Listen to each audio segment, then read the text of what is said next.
I've managed to track something down on 1841. The parish is Christchurch Spitalfields, in other words, the East End. There's a 12-year-old Barnet. There's a 9-year-old Rebecca. There's a 7-year-old Sophia. Harriet, 11, and I think there's a 1-year-old Asher. So Barnet's father was a clothes dealer, and like nearby I could see a bricklayer, a tailor, a labourer, a shoemaker. So in other words, I would say working class district in the East End. Quite a few other Jewish people. Nigella searches for the family 10 years later. Asher is not here. And Harriet is missing. I mean, in itself, it doesn't tell me that much, that 2 children have apparently vanished. But of course, it doesn't take a huge leap of imagination to work out, when you think of the time and the conditions, that something bad has obviously happened. Fearing the worst, Nigella's come to search through certificates at the Family Records Centre.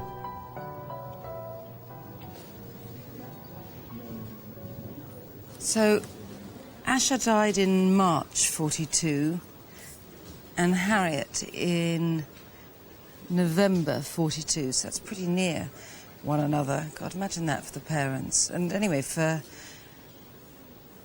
Barnet, I mean, he must have been 13.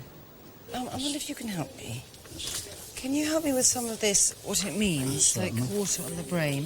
Water on the brain is, the medical name for it is encephalitis. Right, and it's basically a fluid build-up in the brain, usually caused by a bacterial infection. Oh, really? Yes. The main reason for that would possibly be unsanitary or poor living conditions. Yes. And that one, Dropsy. that's edema, which is, again, it's a fluid build-up in any organ. The most common one is pulmonary edema. Possibly caused by malnutrition. Malnutrition? That's the main reason, yes. Really? Is that any help, Tess? Yeah, it is. Thank you so much. Thank you.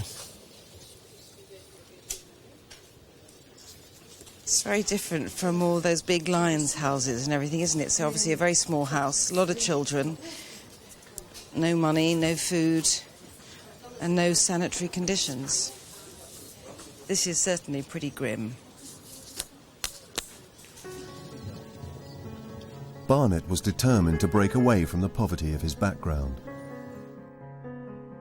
He escaped the East End slums in his early 20s and began to build a reputation as a tobacco dealer.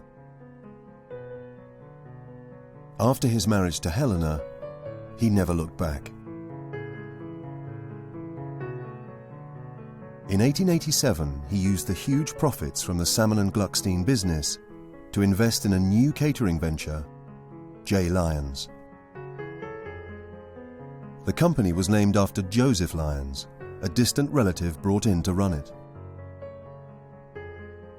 Barnet remained a director with a 1/3 share of the business. He died at the age of 68, leaving his widow Helena a grand house in Paddington. She's got a lot of people living with her.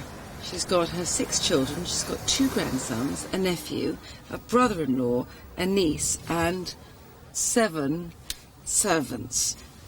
A cook, a parlour-maid, a housemaid, a kitchen-maid, a French chambermaid, Elise, and a French governess, Honorée, and a hospital nurse who is sick. Looks like. I have to say, I do think Helena's obviously been left very comfortably off. I like to think she has become a grand and imposing matriarch, and she has a rather well-padded and elegant life. I like that. And actually, you know, I've got something else which is Barnet Salmon's will. It has in it, just rather charmingly, I think, the first point is, I wish to be buried in England and that my funeral should be simple and inexpensive.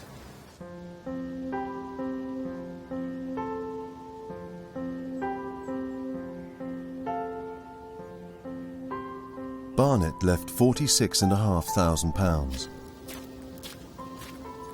the equivalent today of 3.4 million.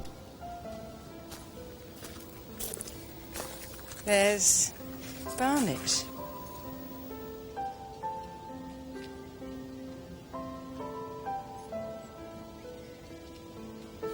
You know, I like that Barnet's grave is modest, and I like it that he particularly requested that. I think that's something that to me tallies with, you know, the whole thing that I know now about his life.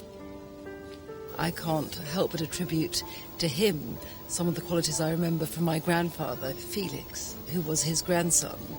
So I tend to think of him as someone quite withdrawn, quite measured, with quite a strong interior life. That thing of a modesty and absolute austere lack of vanity.